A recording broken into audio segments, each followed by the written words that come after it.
Mercredi 20 septembre 2023, le Canard enchaîné révèle que Danny Boone aurait monté une société offshore dans un paradis fiscal. Cette optimisation fiscale aurait permis au comédien de s'offrir son yacht à 3,5 millions en évitant de s'acquitter des 700 000 € de TVA. Mercredi 20 septembre 2023, le Canard enchaîné a consacré une enquête à Danny Boone, humoriste et acteur de renom vu dans des films tels que Bienvenue chez les Ch'tis, Radin, ou encore Rien à déclarer. Il est accusé d'avoir monté une société offshore dans un paradis fiscal. Une optimisation financière qui lui aurait permis de s'offrir, en 2021, un yacht à 3,5 millions, tout en échappant aux 700 000 € de TVA, soit 20% de la valeur totale, comme cela est prévu par la loi. La société offshore par laquelle le proche ami de Camerade se serait offert ce yacht de 21 mètres de long serait domicilié à Antigua et Barbuda.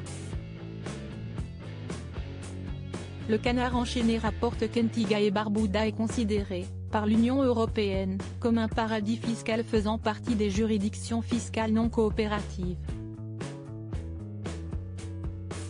Toutefois, comme le précise le média, cette opération n'est pas illégale. Cette exonération de TVA est possible car elle ne s'applique pas au territoire d'Antigua et Barbuda.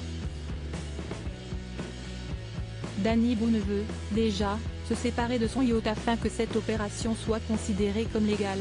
Il faut néanmoins que le bateau soit exporté hors de l'Union européenne dans les 6 mois suivant l'enregistrement sous son pavillon d'Antigua. Si cela n'est pas le cas, en cas de contrôle douanier dans les eaux européennes, la TVA sur la coque sera réclamée avec des pénalités, écrit encore le Canard enchaîné. Cette affaire a été dévoilée au grand jour après que l'acteur a mis en vente ce yacht, alors que les taxes n'étaient pas réglées, peut-on également lire. Le yacht est affiché au prix de 2,15 millions €, soit un 350 000 € moins cher que le prix auquel Danny Boone l'a acheté. Contacté par le Canard enchaîné, le réalisateur de Bienvenue chez les Ch'tis, résident belge, n'a pas souhaité réagir à l'enquête.